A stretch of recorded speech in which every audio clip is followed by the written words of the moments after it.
Hello, ladies and gentlemen. We have a very, very special guest again. I mean, all of our guests are special. Is New Amauta, our sixth guest on our channel so far. New Amauta, New I feel like I'm butchering your name. Would you like to maybe pronounce how your name is so I don't look silly? Yeah, it's Amauta. Amauta, thank you. Mauta. Okay.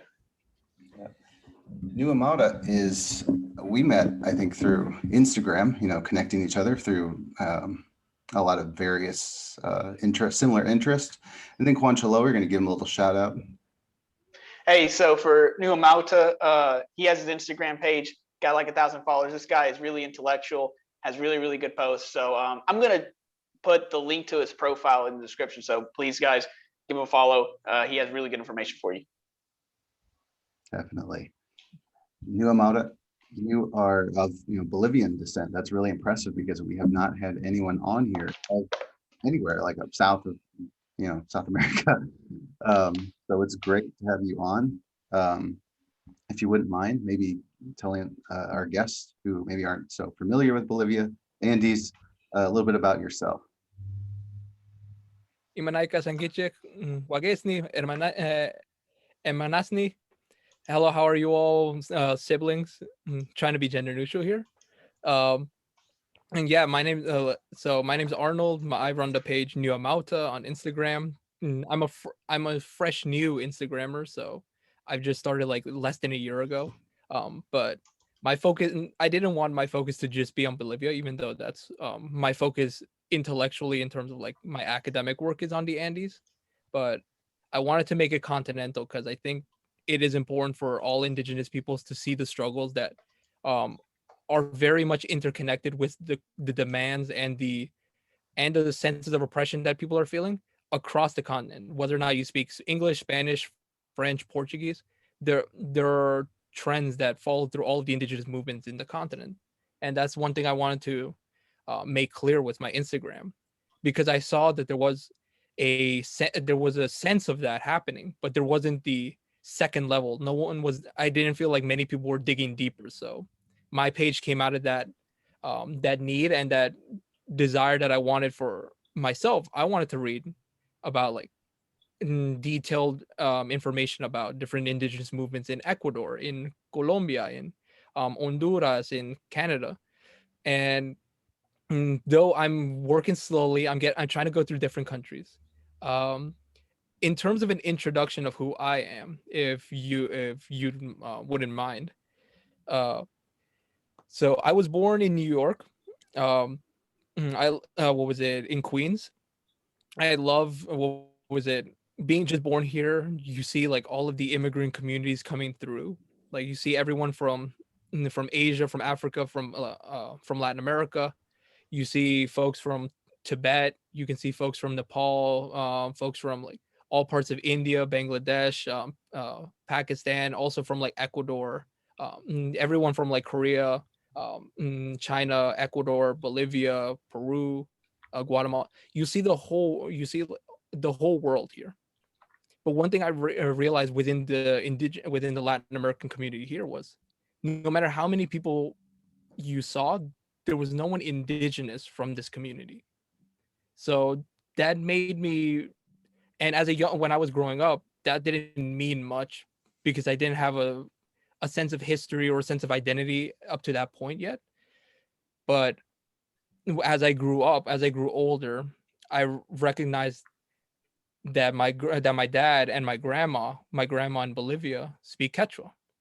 And when I went to Bolivia one time, when I was the one and only time when I was 14, I remember being in like feeling like I was in a strange world. People moving around, like the traffic was piling up. It was so high in the mountains, and just, but I thought I could get by with my rudimentary Spanish. Lo and behold, I start speaking with my grandma. She doesn't speak a lick of Spanish. And one time I had gotten lost at 1 a.m. and I was trying to get something to drink, and I only meet my grandma, and I'm trying to tell her, I just want some water. Quiero un poco de agua. Quiero un poco agua. And she says, Imata munanki, which means, what do you want? And at that point I was like, I'm a stranger in my own land. Even with Spanish, I'm a stranger in my own land and within my own family. It's a similar experience when like you have an English speaker or like a child who only speaks English and the grandparents speak Spanish. But this is a level deeper that most people, even in the Latin American community, or even in Latin America themselves, don't want to acknowledge, because unlike Spanish, which is for a lot of folks is kind of can be kind of shameful, indigenous languages are something you hide absolutely. So that those types of experiences and influences, and thankfully influenced how I started digging deeper into my indigenous identity and recognizing that not only that I'm a Quechua from Bolivia, but also asking around my family. Like I asked my mom, and then I asked my maternal grandmother. So where is our family from? They don't know how they've gone far, but they don't know if they're indigenous. My great grandma speaks Aymara, and my grandfather on my mom's side is from an Aymara community. So technically, I'm Quechua Aymara from Bolivia. But even even having these grandparents, a lot of people will say when they're in the U.S., I can't be indigenous for X or Y reason, even though their grandparents are indigenous, or their parents might speak an indigenous language, but since they have not much use for it in the U.S., somehow you transmute into in another ethnic identity, and that's the great tragedy of Latinx identity within the U.S. is that no matter how much you can acknowledge your brownness, the reason why your brownness exists in the first place is because of your indigenous identity, and it's criminally underspoken of.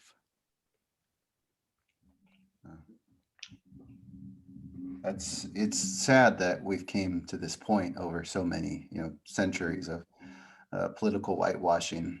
And what you said about, how the parents bring this form of, inherent, racism towards the language, the our skin, and even in Bolivia. So I guess my question is, with race relations in Bolivia and amongst, fellow Bolivians, I was a little bit surprised when you said that about, hiding Quechua. Um, but I would think that it's a little bit better there than a lot of other countries in South America, Central America, Mexico, um, because the indigenous population is quite high. I think it's 45%, and then when you include the mestizaje, it is actually much higher than that mestizo population. And again, like to our viewers, I could easily be identified as a mestizo. Or even someone darker than me. It's actually insane. I don't even think at this point could it even count as being race related. But we'll get into that further down because that will make more sense then. So that being said, let's maybe talk a little bit about the history of Bolivia itself. I'm very curious to talk about that. And for our viewers that aren't familiar with Bolivia, it's just south of Peru. Further down, because I think we do have viewers, and I think a lot of Americans don't know where Bolivia is. Surprisingly, we are not really good at geography. A lot of us are not. Some people, Right, like there's this thing where like everyone's obsessed with Mexico, and like I mean we kind of run into this issue a little bit because I'm Mexican and on this channel oh my god, we reference Mexico more than we reference Peru, and your Peruvian Marcus. Like, but yeah, definitely Bolivia. Look it up on a map. It's an important country. Yeah, I feel like I'm in like a South American bubble with like my IG. So like I feel like everyone knows where Bolivia is, but then I forget, oh, I'm in the real world. People don't know what South America is, and that's sad. Yeah, yeah, or like everyone just thinks immediately of Mexico. They only think like Mexico's the only topic, and that's wrong. There's way more people everywhere else. So I would love to think we're guinea pig Mexico, but because sometimes that's the only way for people to know that we have guinea pigs, we have llamas, but we also have philosophy and intellectual history, which I will go deep into right now. yeah. Let's start off with, obviously the Incan Empire. We're all one at one time. Peru, Bolivia, Ecuador, everywhere. Yeah. And then, moving on to the Spanish invasion, things a little wild and destructive. And then we look at, the forced mine work, which I don't think many people know about, that the silver mines of Bolivia, which actually I think were very much they're used during the independence movement as well.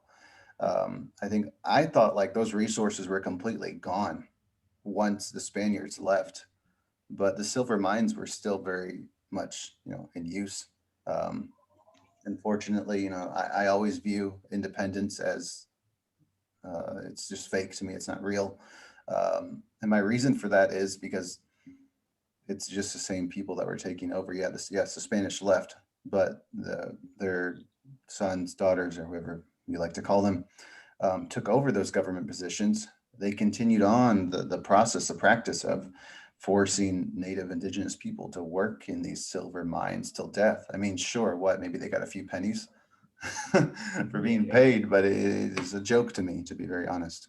Um, I don't know what your thoughts are in the independence movement, so if you don't So mind. to contrast like the Incas and the independence movement, there's a strange like intellectual current that develops independence, with a lot of independence thinkers and with a lot of liberals who back in the day were considered the radicals, even though now it's a backwards ideology, classical liberalism. But there were ideas of bringing back the Incanate, and in Argentina there was even a pamphlet written called La Operación Funebre, and the pamphlet was arguing for the return of an Inca king and a neo-Incan state, that South American identity in Argentina, in Bolivia, and Peru is Incan identity. So there were currents, just like now there are independence isn't just centered around just the liberals and Simon Bolivar, but there were different intellectual movements and figures. There's also, I believe, Dionysian Santa Cruz, or I forget his name, but an indigenous man named Dionisio, who was part of the Corte de Cadiz in Spain, and he had argued for for Spain to recognize more indigenous rights, shortly before independence, right when the Spanish Empire was at its weakest point in 1812. So you have this type of these indigenous intellectuals and like writers and like middle class and professional classes arguing for a return of an Incan state, of Sure. an Incan what was it, as a way to consummate a real independence. Whether or not that would have been, whether or not it would have been an Incan state in name only, and with the criollos ruling in the same way, is up for historical debate. But the interesting part of the the Incas too is that for all of the uh, for all of the lauding of the Incas, it had a complicated relationship with many of the indigenous stories, but it's a confederacy made by peaceful means. But there are stories by the Cañaris and the Huancabilcas in Ecuador, who argue that the Incas were huge invaders who engaged in violent tactics, and who basically oppressed these people and put them at the lowest rung of Incan society, which creates a problem for a lot of neo-Incan ideology, that we need to reunite these countries under one Incan banner, because these memories and these stories are so huge and are still very prominent within these like indigenous communities. Um, so it would be a problem if someone were to reunite the Incan Empire in that way. But going back to the question of the was it a real independence? You hit the nail on the coffin there, Marcus. It absolutely was not a real independence. Um, mm, Even though Simon Bolivar mm, liberated these countries, many of them still suffer from rampant corruption. Many of there was the land system of gamonalismo, where landowners would own entire indigenous communities. Whole villages would be owned by one person in like the countryside. And this system that is known as gamonalismo was focused on creating a indigenous subclass that would work for pennies on that would work for pennies and food and living, and would give all of the majority of the proceeds to the gamonal, who would sell them into the market. So indigenous peoples, even within the liberal society of the free market um, individual independence and subjectivity of rights, indigenous peoples were completely excluded from that, from this due to this forced labor system. And this allowed the ruling classes, made up by criollos, whose main reason for independence being that they weren't given positions within the hierarchy of the Spanish. Many of the criollos argued um, that the Spaniards from Spain, who were sent as emissaries, were sent as governors, were sent as bureaucrats, received the best positions within Spanish colonial governments, which meant that many of the criollos born in Latin America would be second class, even though they were second class when there were third and fourth classes of mestizo and indigenous servants and black slaves. Um, so this independence, while it may have liberated black slaves, and while it may have on paper, there was a decree by Simon Bolivar, I believe in 1825, um, saying that in Bolivia forced peonage was over. That was this declaration didn't translate into reality, and until the land reform movement of 1952 in Bolivia and 1969 in Peru, indigenous peoples weren't able to participate within commerce, within government, within uh, or even have a wage, even the simple even what we consider as oppressive today. The very fact of a wage was revolutionary for indigenous peoples at the time, and that was the main driver of indigenous revolts. It was either taxation or the land theft that was um, made more easily, and taxation made more easily, in which taxation you would steal the resources or any labor that they would make and use it for government, for either building up government projects or for the wealthy landed class. And this was a 150-year, almost 150-year period in Latin American history that is so rarely talked about. Thank you for that. And to our guests, really quick, to some of you that aren't familiar with a few of the terms that Amauta and I used, Criollo are the descendants of Spaniards, or maybe perhaps they have 1%, 2% native, DNA. The Mestizos are pretty much native people with, again, some European DNA, but Juanchalo and I make the argument, which we'll talk more into, is that if there are native tribes that have the requirement, Native American tribes in the US that have the requirement of having 25% native DNA or less. Or less. So therefore, then just 25% or over, that makes you Native American too, which essentially would make every country in Central and South America indigenous native as well. If you remove the mestizaje label.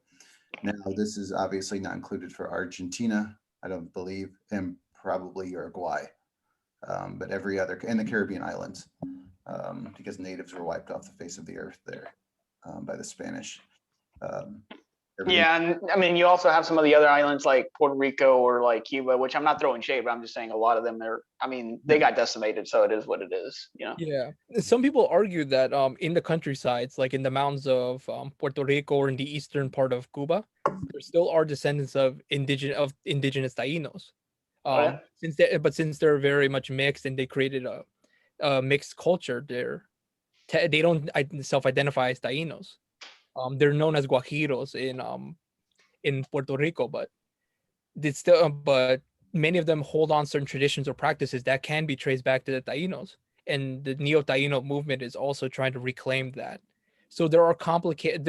It's a much more complicated history, but because of that genocide, it becomes much more difficult to actually say these are the real natives.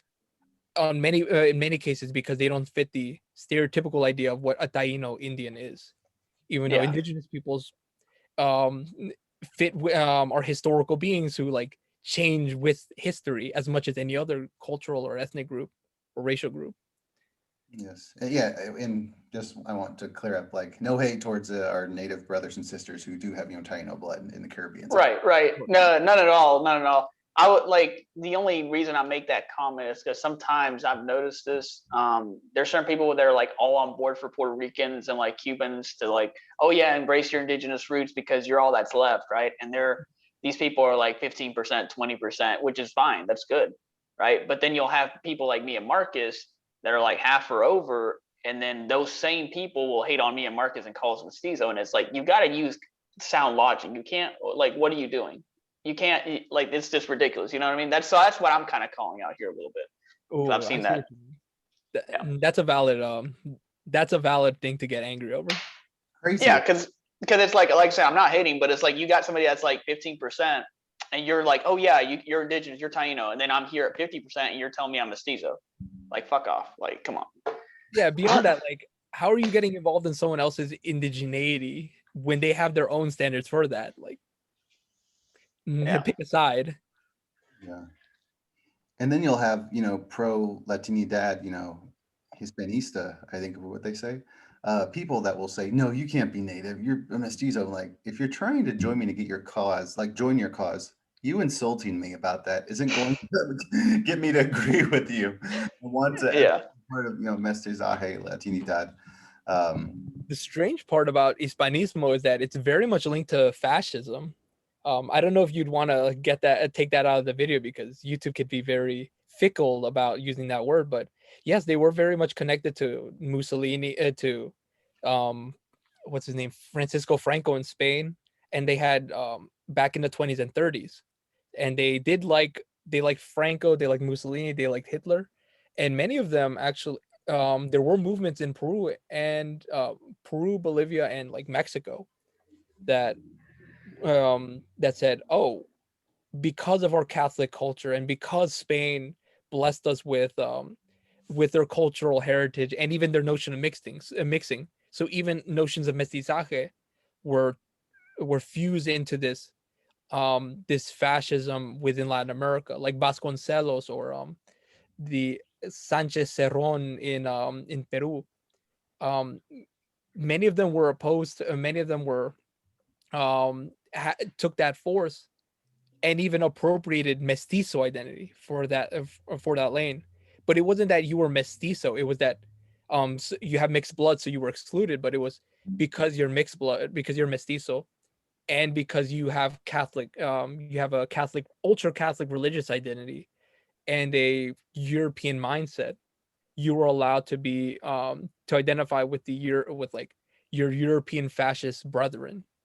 So there's that tricky history in Latin America that isn't talked about.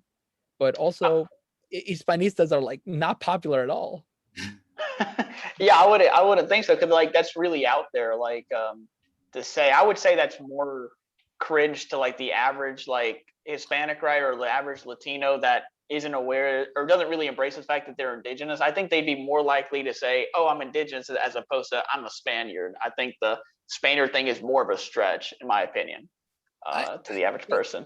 I think I'm a bit more negative on that. I think like their indigeneity can be just as horrifying, maybe even more so than being European, because for a lot of, and this is the thing with like indigenous immigrants or immigrants from Latin America, is that there's a lot of pride in carrying the culture, the tradition, the food, the language, in this case Spanish, but there was also many of the racial ideas of indigeneity constitutes the worst of Latin America, and this is taught either explicitly in like Bolivia, or implicitly based on like oh, you don't marry that person, you don't marry that darker skinned indigenous looking person because tienes que mejorar la raza, and that exists Yeah. across all of Latin America. So that's as much, that is carried as much in from Latin America as like the positive things. And in Bolivia, the irony is that we have a very big folkloric tradition. El folklore is huge in Bolivia. You'll have songs like from Los Carcas or from uh, mm, that are sung in Quechua and Aymara, and people will sing and dance and dress up as indigenous peoples for dances. But the moment the dances are done, you somehow revert back to being a mestizo. You revert back to this is only a costume. What I wear for my dances like tinku, like puchliai, like tobas, those don't constitute real culture. They're costumes that you wear for presentations, but indigeneity. But once you're back in the quote real world, you indigeneity constitutes everything that's negative about Bolivian society.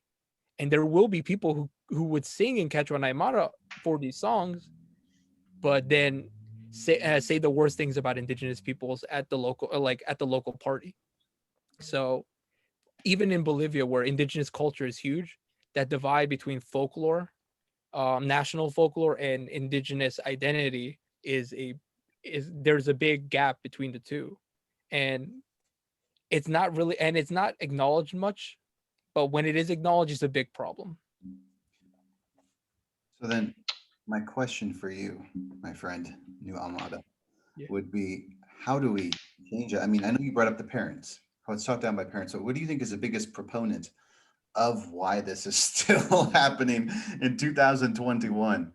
Like, it's really insane how we live in the United States with, you know, the I think the population of the US is like, you know, 60% white, 59%.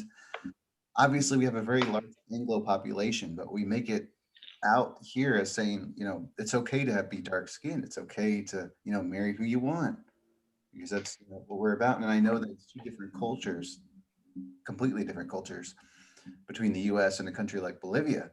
But why, like, would you say it's the media, the government, it's taught by schools? Are there other external factors into this problem? Do you think there's certain celebrities or people that push this, you know, mestizaje, white skin is the most beautiful, and you know, don't put dark skinned people in the media or Yeah. stuff like that, you know? Yeah. So I'm just curious. I think we need to separate how indigenous immigrants born people born in the US from immigrant parents view race, indigenous identity from those from like Latin America. Because in Latin America, you see indigenous peoples all the time. It in most cases, like in Bolivia, in Peru, in Mexico, indigeneity is like very visible. So you have an outward discrimination. You outwardly discriminate against these people and openly do so. In the case of people born in the US, like me, indigeneity didn't exist, or if it did, it was only contained within music or with like food, and even saying a few indigenous words, like because a lot of Bolivian slang is technically just words loaned from Aymara or Quechua. But that being said, whereas in Latin America, indigenous peoples are very visible, almost hyper visible. In the US, you have the same experience that most people have with natives born in North America, that they're either dead or invisible. Like so and there is a positive to that, if in a very dark way, in a very macabre way, because that means as long as they're invisible, you don't have anything, you don't have a view of who they are, and you don't contain the animosity that's already built into a lot of like built into the worldview of a lot of our parents or our grandparents. So a lot of the anti-indigenous sentiment here comes from the government. So comes from maybe government schooling, comes from different forms of education. Just society at large in Latin America is very anti-indigenous. But institutions like schools and the military are like some of the places where you see that in action the most. For children, it's not that you're outwardly anti-indigenous, but you have certain sentiments that are built that are like imbued in you by your parents. Don't marry a darker skinned person. Oh, don't speak Spanish wrong, when sometimes your Spanish could be using indigenous words. Um, but with the media, or and there's also the media in Latin America, which is very white. I would say it's much wider there than it is here, even in Latin American media. Uh, but for the U.S., there's the possibility even of changing the debate of when the topic of indigeneity is brought up, making it very personal and making it a source of pride. So, and because there isn't an idea of in Latin American history, there's actually a gateway for a lot of indigenous activists to make sure that indigenous peoples are a source of pride in our histories, rather than in Latin America in the schools of indigenous peoples have no history or were impediments to national progress. So in Bolivia, during independence, you have those figures like Dionisio, or you have Tupac Amaru, Tupac Katari. Tupac Katari was the Aymara rebellious leader who was in Bolivia, who followed Tupac Amaru in Peru, and he was Quechua from Cusco. You have figures like them. Then you have figures like Zarate Wilca in Bolivia, who led an indigenous uprising when there was a civil war between the conservatives, who were pro-Catholic, who were like um, fans, who were supporters of the Catholic Church and supporters of Catholic authority over liberal ideas. So it'd be kind of similar to the situation we have now, where like Republicans are the ultra religious and Democrats are like the ones who want to separate church and state. But this one led to a civil war where there was a third path, actually, where indigenous people saw that the liberals and the conservatives were both did not the discussion and the reasons why they had the civil war of liberalizing the economy, of they opening it up to free markets, of engaging in certain human certain civil rights, in engaging with secularization of schools and the government. Those didn't address the land question in Bolivia.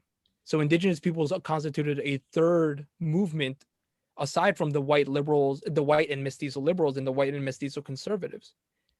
Ultimately, though, and they were feared. He was called El Temible Wilca, the fearful Wilca, because he imbued fear in the white on to the white elite.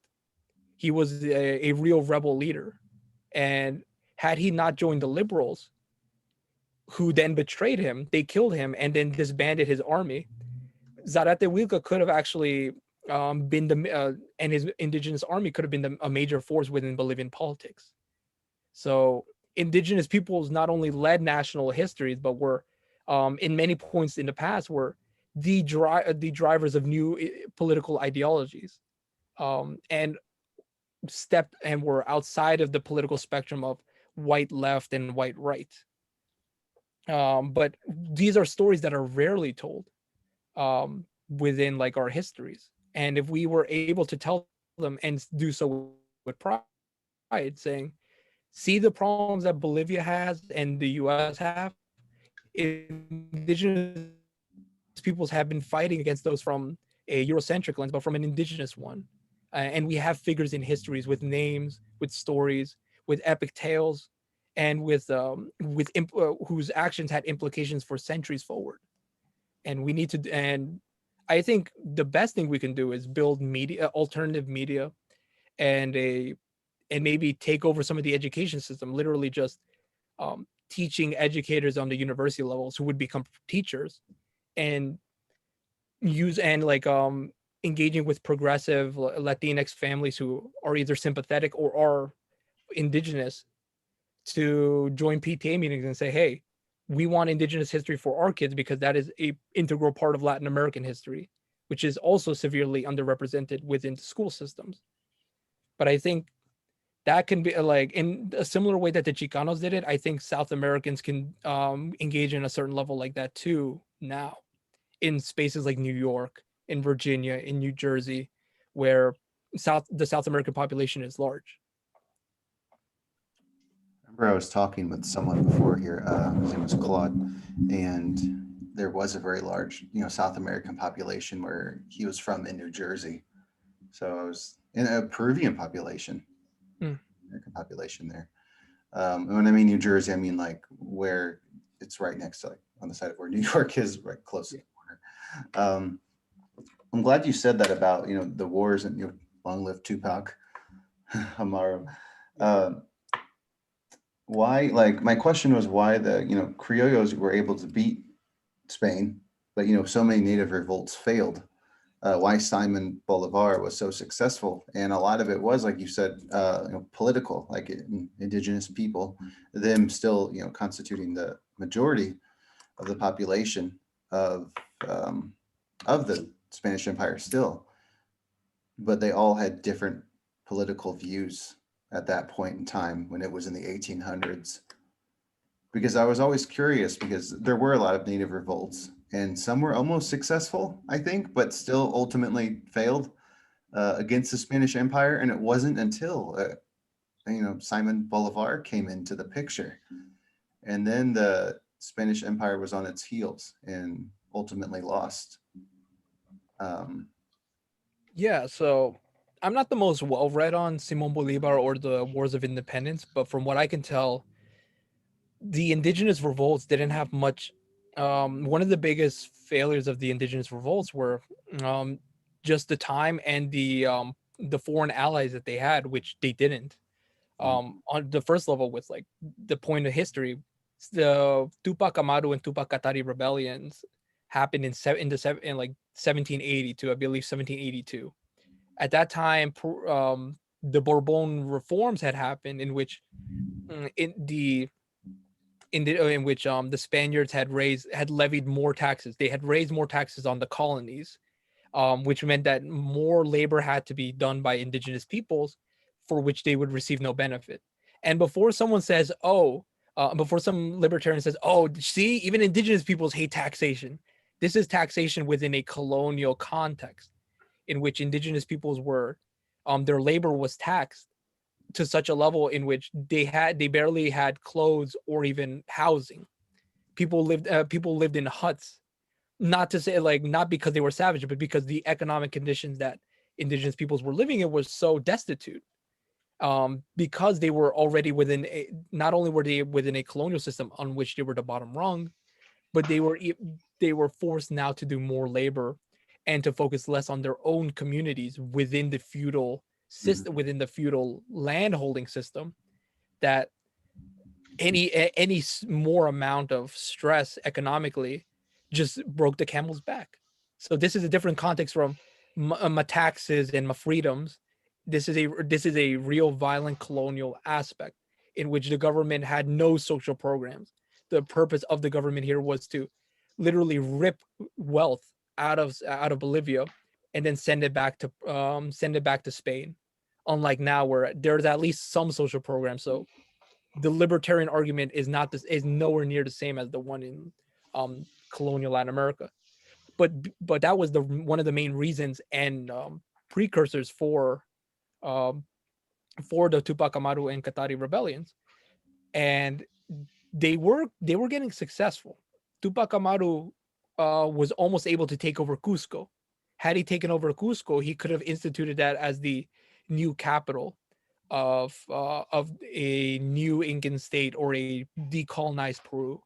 In Bolivia, Qatari's army had actually surrounded La Paz, the capital, the current capital of Bolivia, because there are only a few roads that lead into the city, and that's a tactic that's used till today.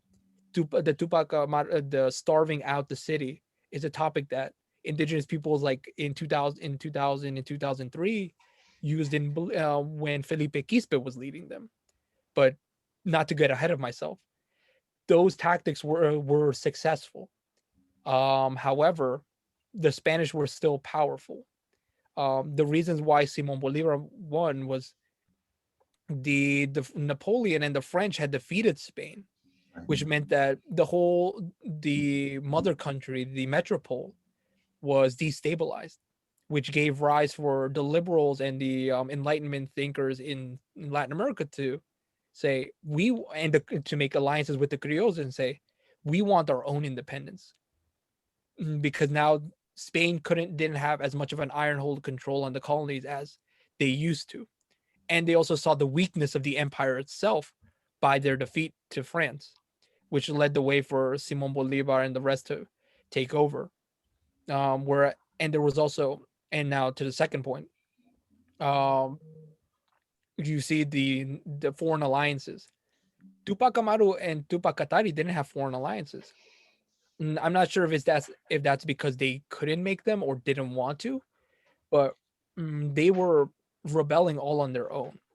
And I think this is what's smart. And I think that's there's a certain tragedy now that like Latin Americans have to make allies with some authoritarian with countries like China and Russia, which, mind you, are helpful um, to even level the playing field with with like the U.S. But ultimately, they have their own authoritarian and their own what Marxists call a social imperial social imperial tendencies that they'll take advantage of Latin America too, but just their own friends like Ecuador, like Bolivia, maybe even Venezuela.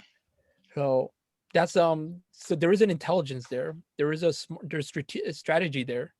Um, but that didn't happen with like Tupac Amaru and Tupac Katari, which which means that they weren't able to gain reinforcements. They weren't able to gain new equipment. They fought from the ground up, which made once reinforcements from Spain came, meant that they could be more easily crushed and didn't have any international wars to worry about. A lot of the times, these wars are proxy wars, like in the case of Haiti, when the slaves of Saint Domingue were uprising, they gained help from the English and the Spanish because they wanted to defeat the French and French influence in the in like the Americas, but they didn't want to start a war, so tactics had to be made to not start a war. But also, this meant that the England and Spain can win their own battles through the Haitian through like the Black Haitian uprising.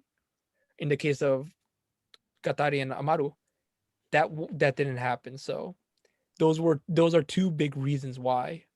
And sadly, it could have been very successful. They had raised armies that were tens of thousands of indigenous people strong. Yeah, it makes me wonder that if the Spanish Empire, let's say, was invaded 1500s, like maybe right at 1492, but during an earlier time, then maybe things would have been different. It kind of reminds me of World War II, when France and the UK, had their empires in colonial India, and they had in Vietnam and other countries, and then once they went to war with Germany, when Germany went bananas, Yeah. they lost all their colonies once the Yeah. war was over.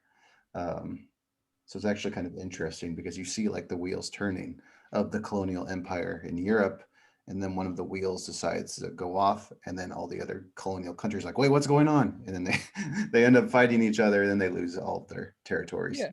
And Simon Bolivar petitioned the English in Jamaica to send reinforcements and armies. I'm not sure if they did or when they did, but the liberators in the 1800s during the Wars of Independence did receive much more help than Amaru and Katari. And and they also had the wheels of history. They had risen up at an advantageous time, more so than in 1780. Mm-hmm. Yes. And it was you only had to wait about 30 years for the right time to come. Mm-hmm. No, I completely agree. And it makes me wonder, though, finishing off with Bolivar, was he for the independence of the criollos who wanted their independence from Spain? Yes. But did he also truly want the independence for the indigenous people? Or did he just only need them as a tool to be weaponized? And then once everything was said and done, it was back to work, pretty much. Well, mm, well, that's a complicated question because he's contradictory. In some ways, he's contradictory. In some ways, kind of like the founding fathers, like Jefferson. He both had someone like Jefferson and Washington who both supported indigenous peoples on a theoretical level, but also hated their guts because they were impediments to expanding land holdings by the now fresh United States. Um, but they did talk highly of like indigenous of like certain leaders.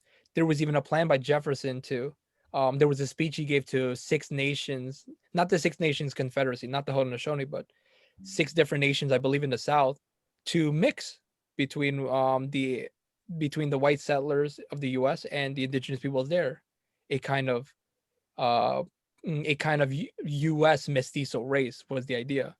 I don't remember the exact speech he said that. I believe it was in 1802, 1805, or 06. Mhm. I'll probably get something to you so you can put it in the description, but it's very interesting. Yeah, thank you. But in the same way, Simon Bolivar had a conflicting view of indigenous peoples. He did send a decree in 1825 to abolish the peonage system of indigenous peoples. And in his famous speech, I believe his speech of Angostura or his speech of Jamaica, I forget which one. He makes claims to, oh yeah, the Mapuches, they're the only indigenous nation in Latin America to resist the Spanish successfully. They Yes. are an example for us as liberators because they'll never bow down to Spain. And mind you, the Mapuches were conquered not by the Spanish but by Latinos, by the Chileans and the Argentines, who in the 1860s wanted to expand southwards at a time not too far off from the U.S. when they were engaging in their own Indian wars.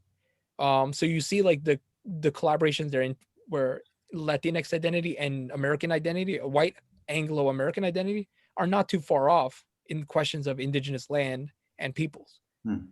But Simon Bolivar he wanted to enforce peonage, but he also wanted the assimilation of indigenous peoples. He viewed that indigenous peoples were no longer necessary as they're within their own traditional cultures. And what was it? And hoped that education and like new governing policies would assimilate indigenous peoples towards more enlightenment ideals and more Western thinking. Um, However, and that's the same case with a united Latin America. There was no place for indigenous peoples within the nation state as their own entity.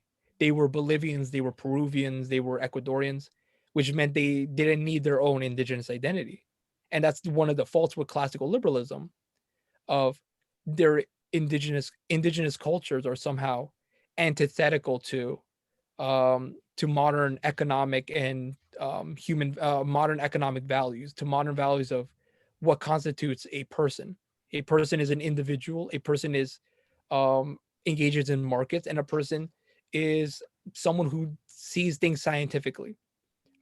Whereas indigenous people see things very collectively, communally. Mhm. They have their own worldview that view the world through as, oh, they're if it's embodied with spirituality, sometimes it's supernatural, sometimes it's literally I have a relationship with this rock because we both exist and I have to respect the rock because it is also part of nature, in the sense of everything I do must be ethical and must be in harmony with nature, which isn't bad. I mean, we have climate change at the moment. We see the consequences of Western thinking when it's taken too far. And but Simon Bolivar had viewed that Western thinking would liberate the indigenous peoples when even a united Latin America would have tried to assimilate indigenous peoples. And there is one idea that like the Spanish had that was in some ways that I've seen that has been that could be seen as positive for its potential. And it's strange to say that the Spanish had good policies. They're an empire. They're awful. Yeah. But they had the República de Indias. They had They had this the idea of making two republics, in which La República they had the republic for Spaniards, and then they had separate territories in which indigenous peoples in the La República de Indias had autonomy to certain to certain Spanish mandates, laws, and customs. So in some ways, you can maybe relate it to the plurinational model that exists in Bolivia and wants to be made in Peru, but they were definitely within the colonial context, which makes them different. But that system, that dual system of indigenous peoples have their own autonomy in certain areas, and Spaniards have their own full governance, was abolished with Simón Bolívar as a way to consolidate nationhood. And that might be one of the biggest, maybe one of the things that they should have kept. But at the time, nation state formation was was the idea of one people, one culture, one religion. So you had to assimilate. And Simón Bolívar was no stranger to that. Yeah, I don't know, man. I don't know if I'd want a Spanish Republic on my ancestors. I know what you mean. But the autonomy does sound nice. That it does, and I'm very surprised the Spanish thought of that. There must have been some liberal Spanish thinkers back then to want to give us. I think I'm not sure if it was more like progressive Spaniards. It was more of the maybe we can't conquer them, or maybe it's just easier to make them tributary states, which in some cases they were. They were more tributary than they were like full parts of like the colony. Yeah. No. Yeah. It makes you. Can there be a progressive thinking Spaniard during the colonial empire? As long as you're in the colonial empire, I'm not viewing you as a liberal progressive thinker in Spanish. Like you're occupying our ancestral lands. I'll view you as something not good. So you're a colonizer because you're literally colonizing people. Yeah, you're colonizing people. Same with like other countries and colonies as well, like in Indonesia with the Netherlands and Philippines and Spain and even the British and Hong Kong. Like, are they really liberal? Can you be a liberal thinker when you're also living in an occupied land? When you're making these rules for which happen to be non-European people. Sorry, you're going to say something. Yeah, no. I mean, there was the some people argue that Bartolomé de las Casas can be considered like a progressive, or like some people even go so far as an anti-imperialist. But it's wrong, because unlike someone like Tupac Amaru or Tupac Katari, who wanted to throw out the Spaniards altogether and recreate their own independent states, Bartolomé de las Casas wanted to fully assimilate he wanted to fully assimilate indigenous people to Christianity. His whole mission was proselytizing, but he viewed that the Spanish practices of the hacienda, of the violence done by the conquistadors, the violent labor practices, aside from the ones where they were having fun and murdering like whole villages, but he viewed that those violent tactics were ineffective and were against Christianity. But he wasn't for protecting indigenous people's customs, ways of life, or even philosophies. He viewed them as they needed to be gradually gone. That by the Spaniards' goodwill in empire, they like with good governance of empire, not bad governance of empire, you could actually effectively convert all of these indigenous peoples to Christians. There's a fun debate between him and the Sepúlveda in 1550, where they argue whether or not indigenous peoples are humans or not. Yeah, I know, right? It's real progressive there. But Bartolomé de las Casas said indigenous peoples were humans. Ginés de Sepúlveda said they weren't, and he justified it with Aristotle, saying that indigenous peoples constituted the brutes and savages that Aristotle talked about in the Nicomachean Ethics, which means that you have two sides of European history, European thinking in terms of the colonies, but ultimately both of them justified the imperial adventures, just arguing how it should be done, not whether or not it should be done at all. So that's the problem of saying a progressive colonizer in terms of the Spanish. Awesome points. Yeah, I was showing Juanchalo a picture of a building in Spain that they had, which pretty much determined the rights of us indigenous, native people back in the 1560s, 1600s, 1700s. There was a legit building in Spain where non-indigenous people like sat at a round table and talked about us and how they would, handle us, how they would dictate, what we're able and not able to do. I forgot what that building was called. And I was like, wow, it's such an insult, And the funny thing is that Spain, Mexico, the president of Mexico, I forgot his name, asked for an apology, at least. Yeah. They're not asking for his money back. Just a simple apology. And Spain said no. Yeah, they said no. There's some people in apparently there are some people in Spain that agree that they should apologize, but there a lot of the conservatives in Spain were like, we did nothing wrong, so therefore we should not apologize. And I'm like, dude, it's 500 years later, and you can't admit that you did anything wrong. Are you ridiculous? Like, you're ridiculous. Like, what is wrong with you? For real. I saw arguments that said Lopez Obrador doing that like was a political move more than like an actual he cares about this issue. But on one level, that's a legitimate argument for like, no, you shouldn't do this because you're wasting political capital on making someone apologize for an empire that they've done that has already been gone for 200 years. Sure. But on the other side, when you have the conservatives in Mexico saying, but Spain did nothing wrong, that's an awful argument against AMLO. And I mean, it shows the very real like racial dynamics that exist in the political spectrum of Latin America, in this case Mexico, that the conservatives are almost as anti-indigenous as the Spaniards used to be, except they don't have as much authority to slaughter and to steal the resources as they used to back in the colonies, or even at the beginning of independence. Yeah, and they're stuck in Spain now, and they can't come here and try to kill us too. Yeah, that's true. They don't have Mother Spain coming to help the colonies. Me and Marcus were thinking about doing a video just to kind of troll all the Hispanistas, where we would be like modern day Mexico versus modern day Spain in a military war, and who would win. I'm pretty sure Mexico would win that, but we were going to do that just to troll all the Hispanistas. Yeah. You know what? Going to the reason why Indigenismo actually appeared, which is interesting, is that Hispanistas were pretty big in Peru and Bolivia. So now we're jumping into the 20th century here.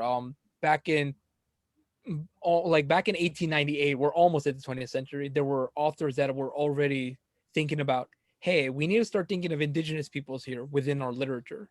So in Peru, you had Clorinda Mate de Turner, and in Bolivia, you had Franz Tamayo, who had written a novel and poetry respectively on kind of either exposing the exploitation of indigenous people, or even maybe glorifying the indigenous past, which this is almost 100 years after independence, 80 years after independence, and people glorifying the indigenous past was rare. So the independence that you saw within within Latin America was nowhere near a cultural one that was nowhere near the cultural one that it had to be. It was a decolonization in name only and in political authority, but not who runs the land, what cultures do we hold like as important, which ones do we identify with, what is our intellectual culture as a nation. So you had these authors who were already writing in like 98, moving into the 20th century with the university movements in Peru and different indigenous and different indigenista writers. Mind you, most of them were mestizos, but they glorified the indigenous side of the quote indigenous half. Most likely, it was more than half of their indigenous identity, and they were controversial, but they were answering against the Hispanistas, who were the ones with the most cultural capital at the time. And many of the Hispanistas said, indigenous peoples have no culture. There is nothing to return back to. Mother Spain is the only real culture. And when, funny enough, and when World War II was about to start back in the 30s, when you saw the rise of Franco and the rise of fascism, many of these Hispanistas said, Spain, you should reinvade us and reincorporate us back into the Spanish Empire. So the Hispanistas not only were treacherous, but their alliances with fascism could have had real political effects of bring the empire back, bring European colonialism back. And Indigenistas needed to argue against these types of politics and these types of arguments. Authors like Franz Tamayo in Bolivia. Um, in Bolivia, you had Franz Tamayo, you had um, you had Fernando Diaz de Medina, you had what was it, Tristan Marov. They were all different different types of indigenistas. You had like Tristan Marov was a Marxist. Um, Franz Tamayo was technically a liberal, but he was also an indigenista. So, and he had very interesting philosophical takes in terms of metaphysics of the mountain, the sacred mountain of La Paz, Illimani, was able to be the source for a philosophy in which we view the world, as somehow interconnected. That if we saw the mountain the way that indigenous people saw them and the way that Franz Tamayo had seen them, we would be able to see ourselves as a part of, as creating a new form of rationality that was based on indigenous ethics and indigenous ways of viewing ourselves to nature. Then in Peru, you had people like Jose Carlos Mariátegui. He's like the most famous one. You had Victor Raúl Aya de la Torre, who was, and then you had Victor Andrés Belaunde. Those were like the three main political figures of indigenismo. Then you had people from Cusco. Jose Carlos Mariátegui wrote from Lima. Aya de la Torre wrote from Trujillo, and I forget where Belaunde wrote from. But then you had other figures like from Cusco, like Jose Uriel Garcia and Luis Y. Balcarcel, who, just like Franz Tamayo, and in a similar vein, Fernando Diaz de Medina too, they had glorified not only the indigenous politics, but also that the landscape itself, the land can reveal a philosophy for Peru, that the land would reveal a relationship with nature, not one where you're like a hippy dippy, we're not going to do any work and we're just going to smoke around, sit around a circle and just get crazy all day, but more of our relationship with nature will allow us to do honorable and harmonious work, just like the Incas had. We can create stone monuments or a massive agricultural economy as large as the Incas did, which was able to feed, clothe, and house everyone, so there was no homelessness, poverty, or hunger. That's according to El Inca Garcilaso de la Vega. Oh, by the way, one of the main inspirations was El Inca Garcilaso de la Vega, whose book, The General History of Peru and the Royal Commentaries of Peru, which were written in the early 1600s, described an Inca view, because he was the nephew to one of the Inca emperors. It described an Incan royal view of the empire, and it inspired many people, mainly in Cusco, to look back at Cusco as the center of Peru. People like Jose and like Luis Y. Balcarcel also agreed. He viewed that there was a violent relationship in Peru, where Cusco was being oppressed by Lima, and that Cusco represented the indigenous world and the ability for the indigenous to rise back up. And strangely enough, he makes this, he relates back the story where he says, when Simon Bolivar arrived to Peru, when he arrived to Lima specifically, people bowed down to him, where he was basically, he was as much a king as anyone, as like the greatest like governors of Europe. But when he arrived to Cusco, he bowed down to the city. In a way, he was saying that even Simon Bolivar understood that Lima itself was a European creation and that it should bow down to Latin Americans. But when he arrived to Cusco, he recognized that he was not big enough for Cusco itself, which was the seat for the emperors of the Incan Empire.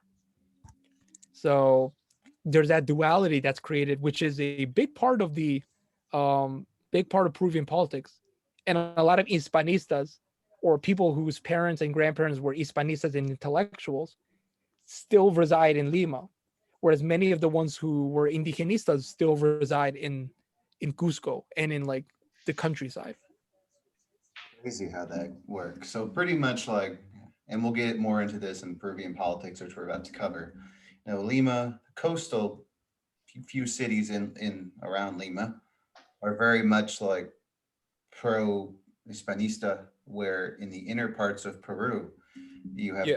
Cusco and the other cities and towns, which are very much for indigenous rights and pretty much everything else, indigenous and non, European, if that makes sense. Yeah. Well, non, sorry. Yeah. So like Lima is a controversial city in Peruvian politics. Unlike Bolivia, where in Bolivia you have the case of La Paz was always the center of Bolivian politics for most of its existence, because that's where the old capital was.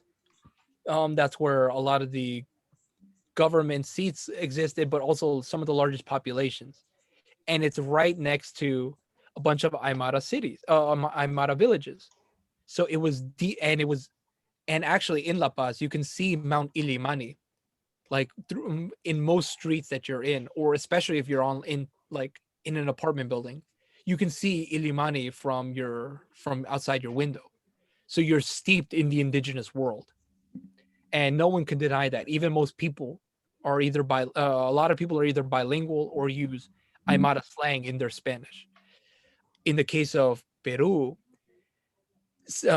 Francisco Pizarro himself actually founded Lima in 1535, um, and he consecrated that as the capital of the viceroy of royalty, or viceroyal colony of Peru. So Lima, since 1535, was the center of Spanish domination in South America, and because of its coastal placement, it had much easier access to Spain than most parts of Latin America. The only other ones would be like Buenos Aires, but because it was right at the sea, you could easily compare. At that time, you could easily relay back information, business, culture, governing representatives from Spain into Peru. Whereas Cusco is much more deeply inside the indigenous. Cusco is deeply inside the indigenous world, as much as La Paz, but also was the historic seat of the Incas. So even many of the elites there, if they're white, will speak Quechua. It's not everyone, but just like La Paz, Cusco is a Quechua city as much as La Paz is an Aymara city. Um, and you see that in the intellectual history, and you see that, and Lima also holds a third of the entire population of Peru.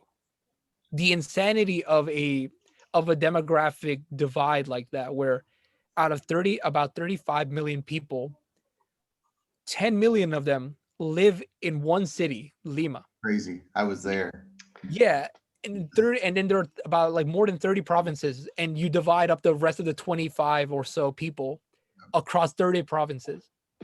The insanity of that, and in Bolivia, you don't have that type of divide. The only divide that's comparable would be Santa Cruz now, which didn't exist, which didn't exist as a metropolitan center until about the 60s and 70s, 1960s and 70s. But that culture was deeply born from like the white elites who made like servants and serfs of the indigenous Guarani, Mojeño, and other Amazonian indigenous peoples of the region. But that's a recent development. Lima has been a colonial center for 500 for 500 no no almost for 490 years, and the only reason why it has such a burgeoning population now is because of the massive internal migration happening from the countryside into Lima. Yep. And Lima was always seen as a white city in an indigenous country. So now that you see indigenous peoples moving into Lima, which started around I believe the 50s, the 1950s, you see this what's called the Choloization of Lima, where Lima is no longer a white centric city, a highly segregated city. It's starting to become more Cholo, which means which means the children of indigenous and mestizo migrants, mainly indigenous. Yeah, I remember when I was there, I was so surprised on how big Lima was. Yeah, I've heard it's huge. Giant city. um, and just so many different parts of Lima itself. Um, that's interesting that you say, Lima was the center of South America for the criollo elites at the time. Because I always think that there are cities in Argentina, but I forgot that Argentina was, more people, Spaniards and Europeans, are moving to Argentina at a much later time. So that makes sense. Yeah. That's interesting because like in Argentina, and Argentina is criminally underspoken of for how much of a racist history it has. Like many people argued like the US is like has a violent racist history, and it does in many with in the case of indigenous and black folks. But in Argentina, um during the late 1800s, many of the they had won the Conquista del Desierto, or the conquest of the wilderness, Mhm.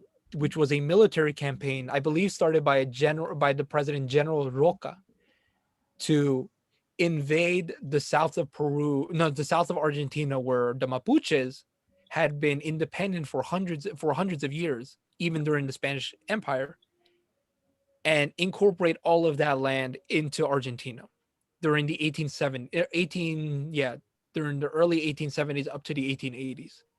In a similar way that Manifest Destiny had moved white Americans from the east to the west, taking over Mexican land that was under Mexican control, and also the many indigenous tribes that they met, for that they wanted to, whose lands they wanted.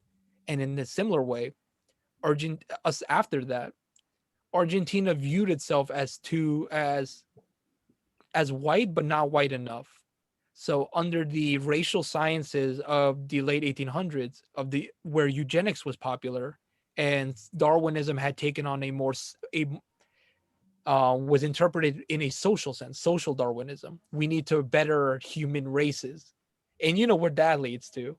Yeah. And but what this led to was pretty horrible, which was they had encouraged immigration from Europe, and they had encouraged immigration where if you were coming from Europe, they would give you housing, a wage, and they would fast track your citizenship, and they would incentivize you with lands that they had newly conquered in the South, hoping to attract not just any white immigrants, but they were looking for the cream of the crop of social Darwinian thinking at the time, which was Nordic and Germanic peoples. And like a lot of these ideas are still talked about within like white supremacist circles of like, oh, the Nordic and the Germanic peoples are the highest caste of like Europeans, and like the southern people and the people from the south, from like Italy and like Italy, like Spain, the Mediterranean, are like savages compared to them. Those were the crazy ideas that influenced government policy at the time, because they had a literal process of blanqueamiento, of whitening the population.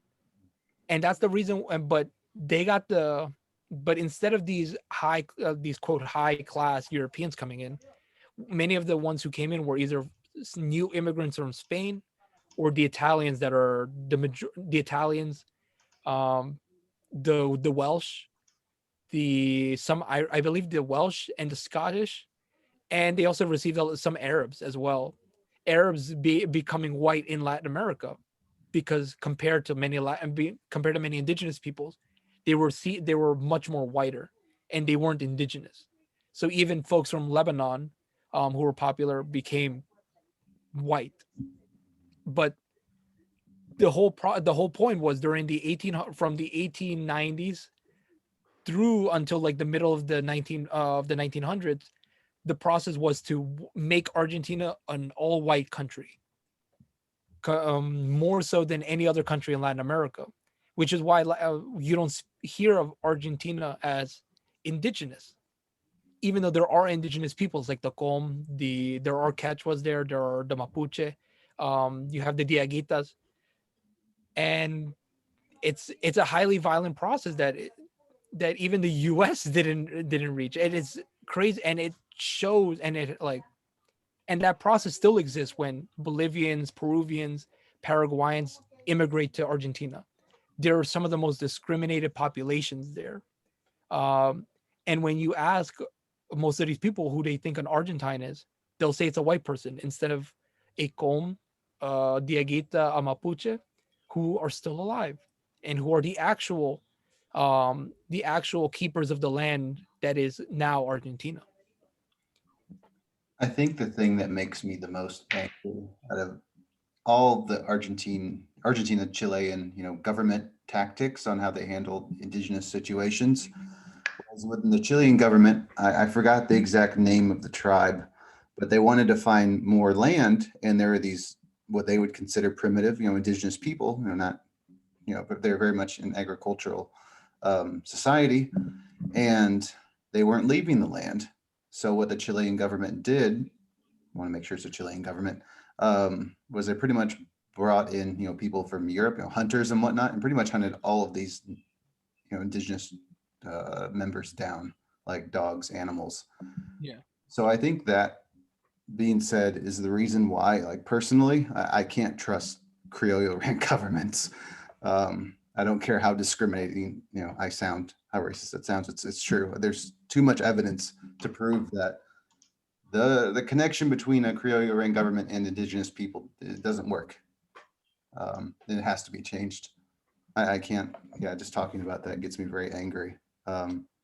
So that is why it's just, I don't know. I don't know what your thoughts on that. Maybe you heard about that story.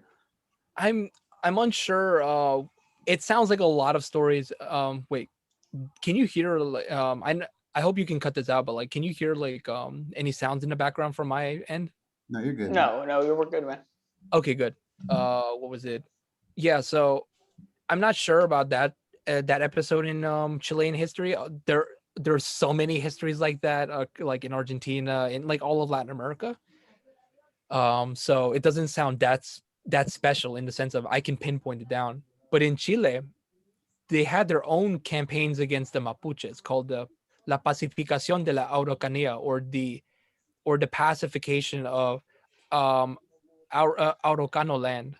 Araucano was the colonial name for the Mapuches. So the pacification of Mapuche lands.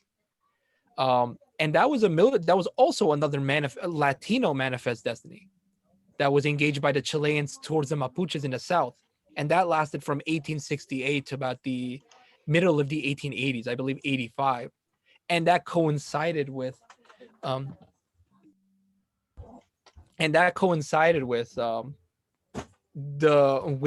War of the Pacific that the Chileans were holding to the north with Peru and Bolivia. So you had Peruvians and Bolivians to the north losing their lands, majority Aymara lands, while towards the south, the Chileans were engaging in a war with the Mapuches to gain land to gain their lands, and they had actually collaborated with the Argentines to do so.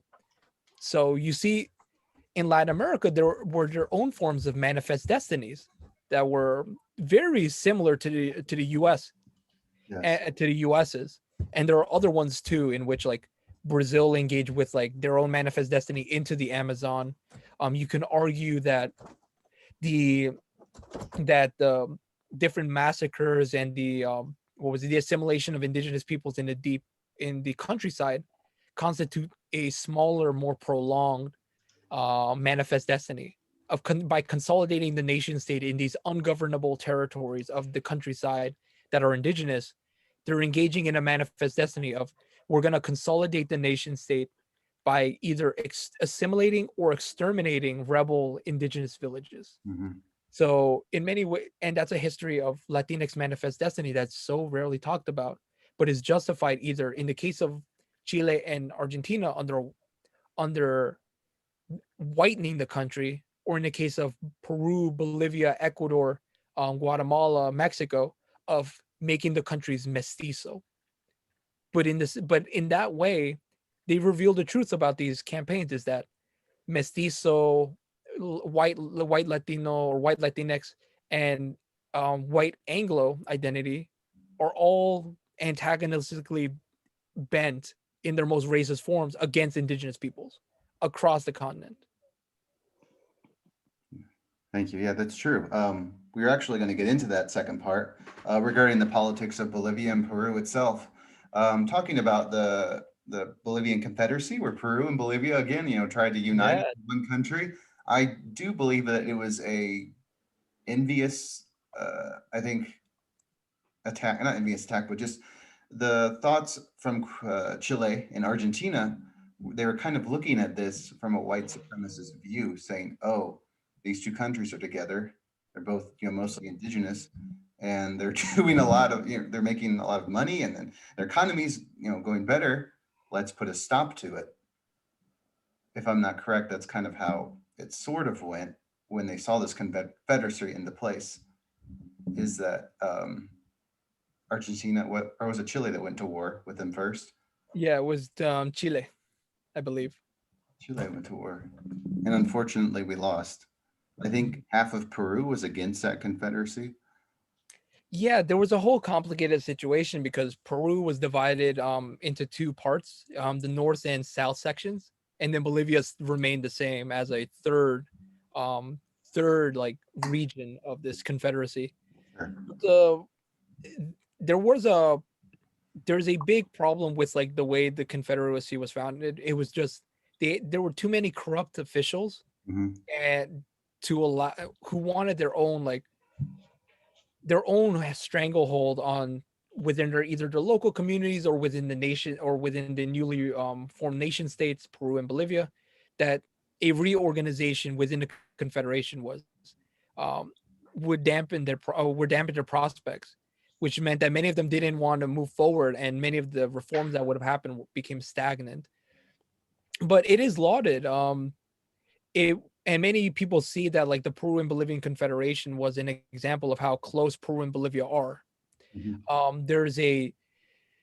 There's a disheartening view amongst Peruvians that like the greatest enemy that Peruvians have is another Peruvian. Like I've heard that term said by other Peruvians, and it's really sad. But there's also a lot of views of how people from Lima view people from the south of Peru specifically.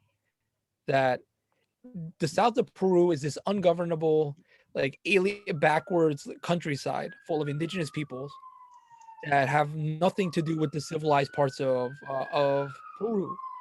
Maybe like a city like Trujillo or like the north, which is a much more whitened, or especially Lima, and that a country like the south of Peru has much more to do with Bolivia than it does with the rest of Peru.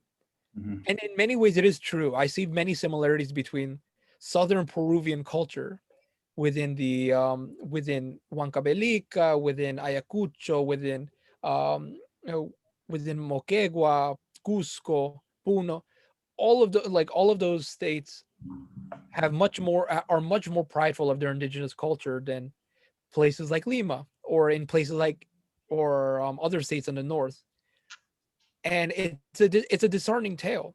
I mean, I've seen people argue that there should be a new country in which the south of Peru splits from Peru and then unites with Bolivia to form their own country.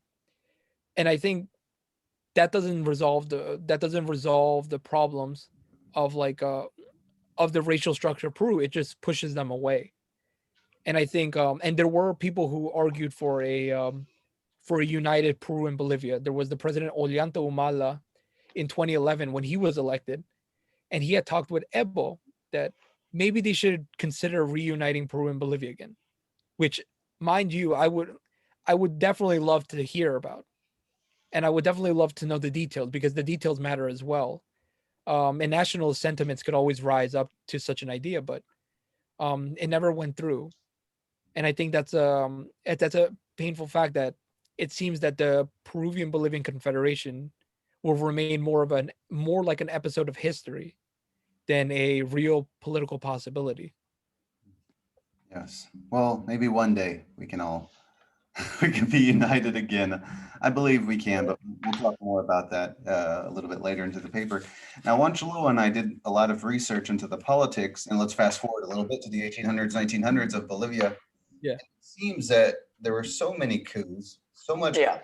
that Juan Chalua and I, and maybe a few friends could go in and create some problems with the government of Bolivia and Peru because there were just so many there's military coups and all this, bad things that really hindered Bolivia's progress into the future centuries. I don't know what your thoughts on were like with the political turmoil. I think it really has to deal with, just from Spain, from the Spanish Empire going into, independence. I still need to be more well versed. So maybe you could talk to me a little bit more about that, new Amauta, because I believe is Bolivia I mean, no offense by this, but is it the poorest country in South America right now? I'm unsure if it's still the poorest country. I have my criticisms of Evo Morales, but his economic policies, which in large part were done by his economy minister, now the actual current president of Bolivia, Luis Arce, they stabilized the Bolivian economy. It's one of the countries that had a consistent, I believe, 6 or 8 year 4 point constant GDP rise year to year from I think 2011 to about 2019 or 2018. So Bolivia's economy has been very successful, and it's due in part to the reorganization of how resources are extracted or sold off, but also the amount of infrastructure projects that are occurring. You have infrastructure, you have so new roads, new factories, new buildings, all new offices. They're all being built, as well as industrial capacity. You have people who are producing electric cars. You have people who are engaging in new forms of commerce, who are also engaging in the burgeoning construction industry. You have contracts renegotiated with different countries to make sure that Bolivia would not lose out on these business deals, in which maybe you sold tin, or you sold copper, or you sold different foods from farms like quinoa, which is really popular right now. And most of all, Bolivia nationalized certain parts of its industry, like gas production. Natural gas was a major source of Bolivia's struggles back back in 2000 to 2005. In 2000, it was the water wars, but mainly from 2001 to 2005, it was the nationalization of gas reserves, which are abundant in Bolivia, Mhm. and that allowed Bolivia to provide gas at affordable prices. Whereas if it were privatized, many corporations would do what they do with water in Peru, which is they rack up the prices. They might improve like the quality of the water or the distribution of the water, but raise it to like triple the prices of the water. And since it's already unaffordable for most poor communities in like the outskirts and the suburbs of Lima, they can't afford it anyways. So they drink contaminated water or drink almost no water. Sad. And in Bolivia, you have that's the similar case with fuel, with like natural gas or gasoline from oil.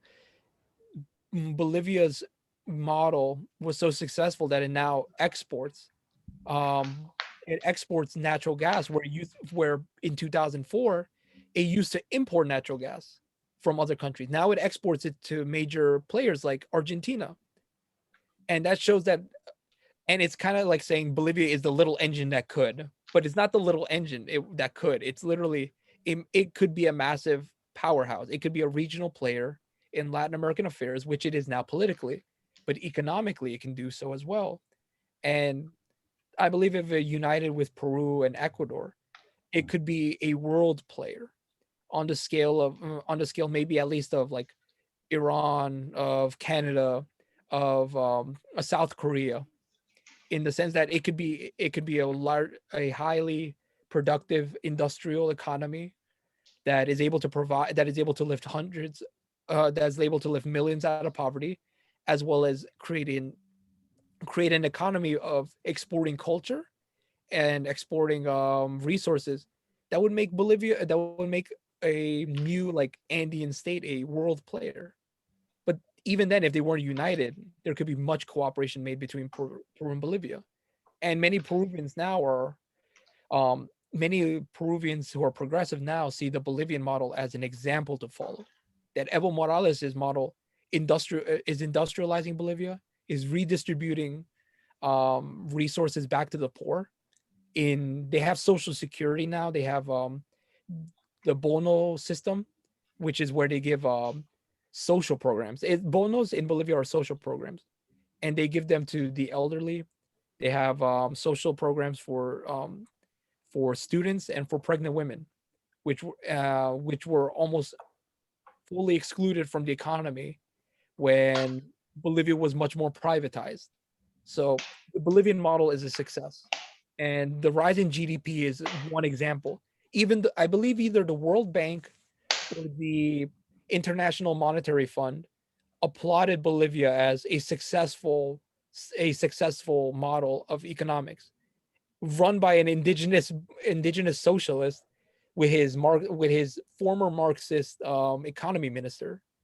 So, and candidates like Pedro Castillo, who's very popular now in Peru, have applauded Bolivia's economy, and even Evo Morales himself talked on the stage a few weeks ago and said, "What Pedro Castillo wants in Peru is what the MAS, the Movimiento Socialismo, Evo Morales' party, ran on and won back in 2005."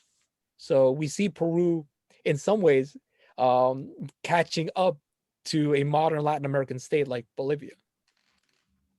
Yes, I mean, that's great to see, because, and I like I said, I didn't mean any offense. I just like when I saw this statistics, like it was like, No worries. okay. But the model was successful, and I'm not sure where it ranks now, but I believe Nicaragua is one of the poorer countries now, sadly. But it also shows the differences between the socialist models between Nicaragua, between Venezuela, between Bolivia, and how Bolivia was more successful than these countries, but also, um, like Western intervention where sanctions and also the coup that happened in Bolivia, but the sanctions, the political instability that's caused by um, companies not wanting to do business, that creates problems for countries like Venezuela and Nicaragua. But in the case of Bolivia, they were able to manage that better by diversifying the economy, but also focusing much more on different projects. In the case of Venezuela, they were overly dependent on oil, which meant they were at the behest of OPEC, and they didn't want competition. So they were able to manipulate the prices of oil, which screwed over Venezuela's economy. And also the sanctions from the US meant that most of the um, the oil stations that they had in the US from Citgo weren't able to do business. And since oil was a major motor of Venezuela's economy, it meant that the price, like they can provide it for their people for free, but it wouldn't be a profitable business venture, even if it was a state-run industry. Whereas Bolivia, you have far more. The redistributive model allowed for far more businesses to be built. Everything from construction to education to medicine to just looking for exploring new natural resources and like crops to export, but mainly to provide to Bolivians first and then export outwards.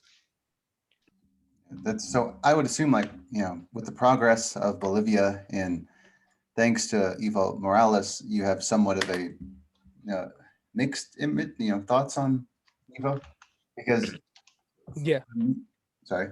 Evo Morales is, amongst Bolivians, he's a complicated figure. he's not a hero for most Bolivians, even those on the either on the left or on the indigenous activist side.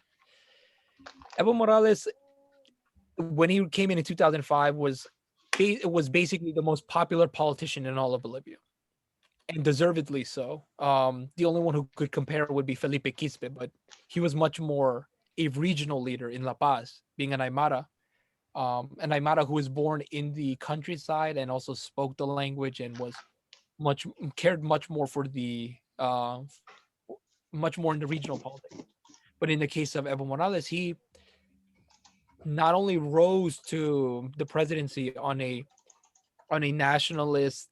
In this case, it's not like a Trump nationalist. It's a left wing, decolonial nationalism of we're going to protect Bolivia from foreign intervention, we're going to protect Bolivia from multinational corporations who plunder Bolivia's economy and resources.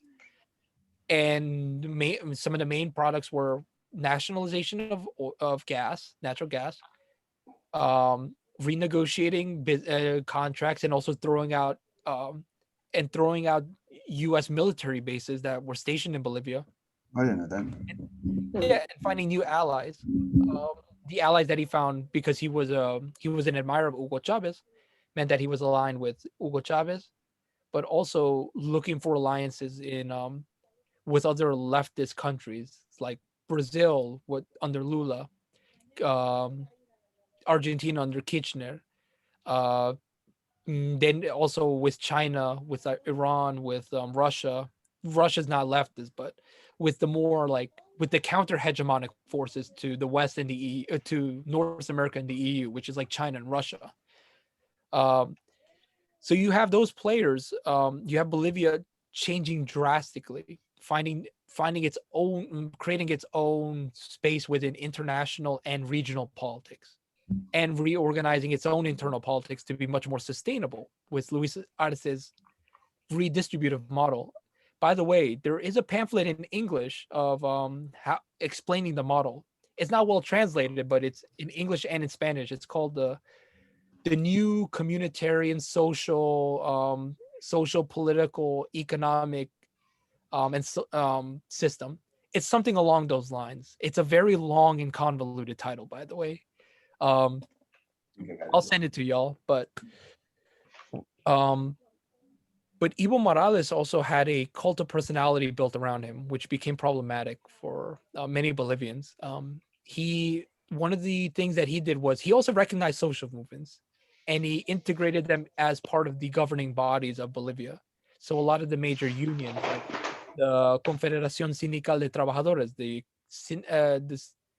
Confederation of Union Workers, or the COB, the Central Workers of Bolivia, the Confederación de Obreros Bolivianos, el Central Obrero Boliviano.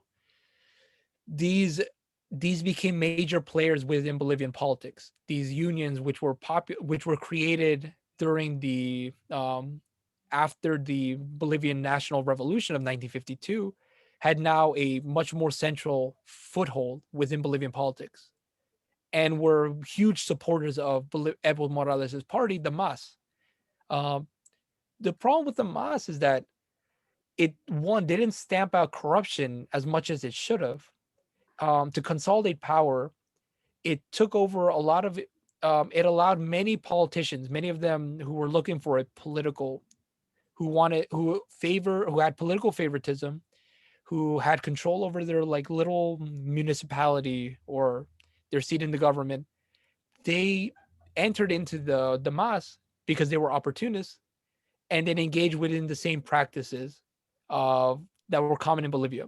But even then, even some of the new members that were from the MAS from the start, they also engaged in corruption, in backroom deals with construction companies, pocketing some of the budget from this municipality or this village or this small town. And on the local level, it created a big distrust of how they viewed the MAS, and sometimes how they viewed Evo. On the other side, Evo Morales' cult of personality which has come to light now, show that there was a speech by Alvaro Garcia Linera, his then vice president, who said to a community that if Evo Morales didn't win, that the sun would blot out and like the moon would stop shining or coming out. And it might have been metaphorical, it might have been poetic, but it also might have played into the more animistic and more what was it, more indigenous worldview and philosophies and conceptions um about like natural about the like natural cosmic bodies.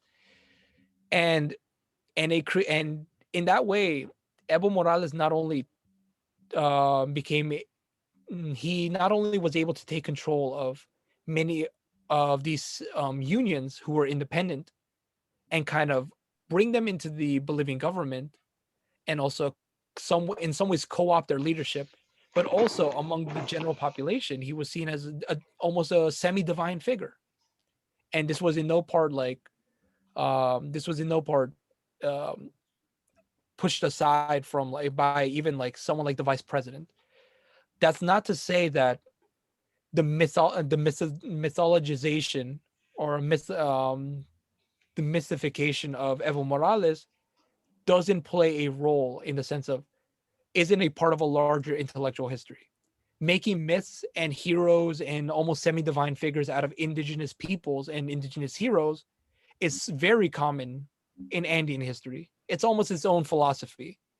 And so I don't want to say that that's a problem, that should be eradicated. It's a form of literature, it's a form of philosophy in the Andes, and it's a natural way of speaking to indigenous peoples. So they're smart for doing that.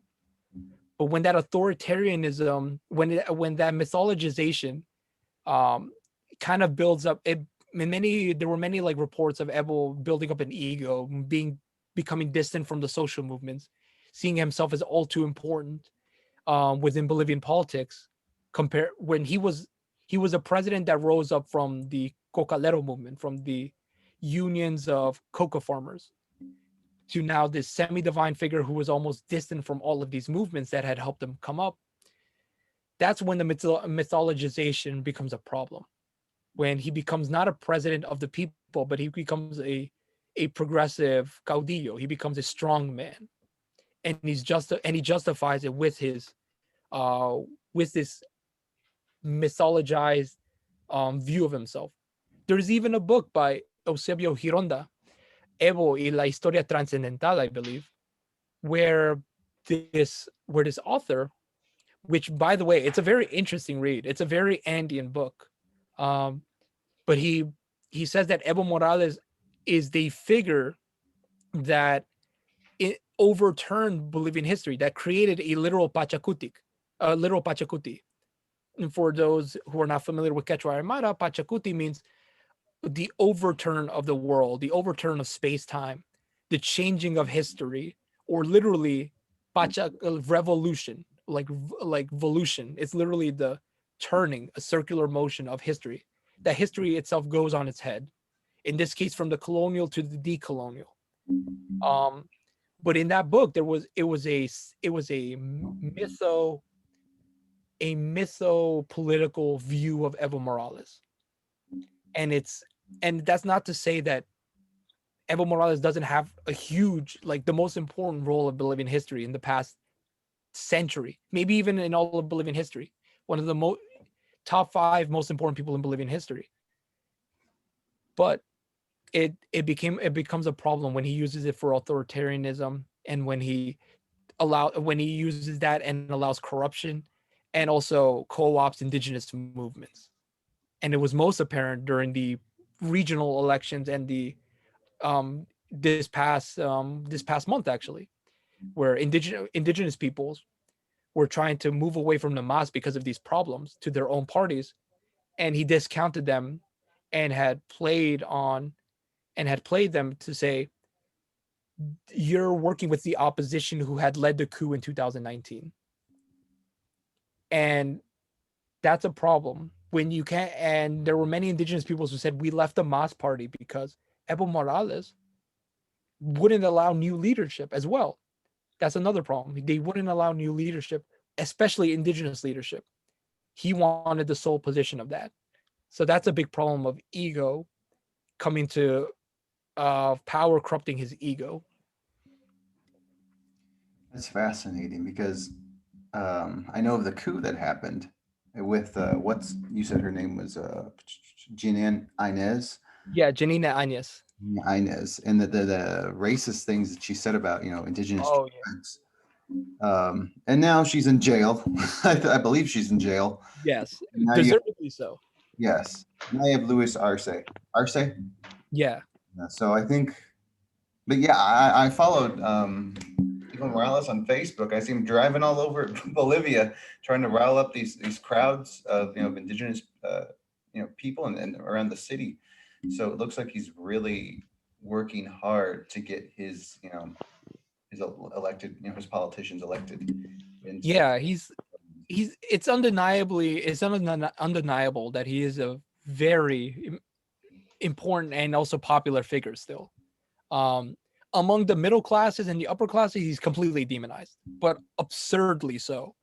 Um, but under a lot of intellectuals who liked Ebel, they saw real problems, not because he's an Indian and like he's irrational, but that the authoritarianism that he had seeped in, and that the problems with his own ego and him playing too much into his own mythologization created problems for a sustainable governance.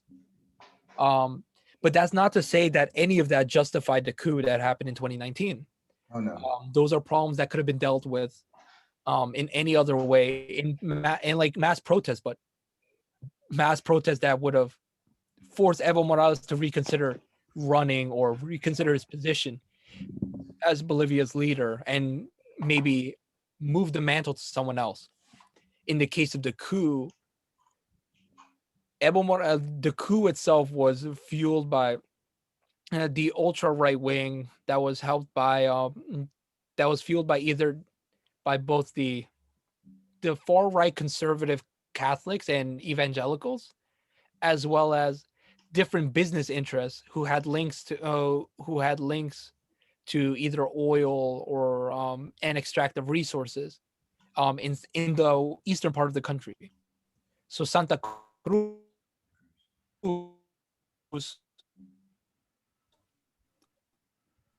which is um the largest or state also it's the leader of so in Bolivia you have this regional divide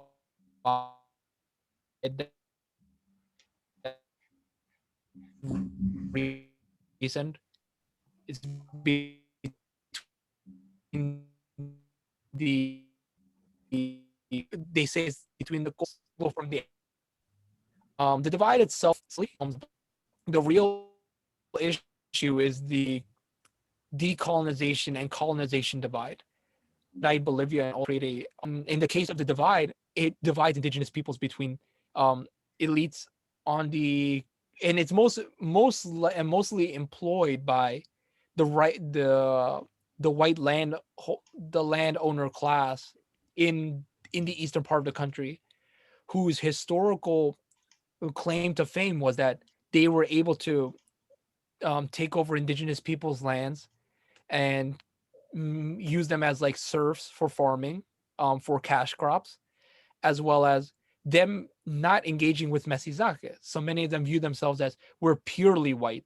Our identity as cambas, as cruceños, the ones that arrived that existed there before the 50s when Santa Cruz was starting to grow, they view themselves as purely white, purely Spanish, or at least purely European, in a similar way to Lima. Uh, and that created a view of Kamba identity as white in a very pure racially and a very cultural sense as well.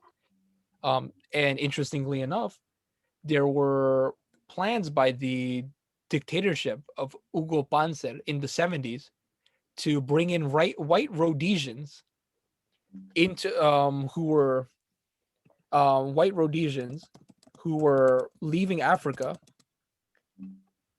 to Santa Cruz. They were worried that Zimbabwe becoming or Rhodesia becoming Zimbabwe, becoming a black country, would mean that they would lose their lands, which of course they would, but also that what was it? They were worried of like black control, so they went to Santa. They were invited by the then dictator to set up shop in Santa Cruz. That he would harbor segregationists, apartheidist, racist, and the elites and the white elites from this from this colony in Africa, from Zimbabwe. So it and it fuels much of the. And I'm not sure whether or not or how extensive that migration was, that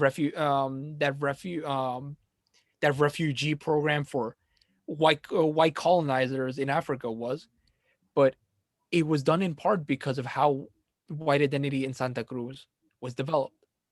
What that meant for the coup was that leaders like Fernando Camacho, who's himself like part of the elite in Santa Cruz, his family are, I believe, oil or natural gas magnates in Santa Cruz.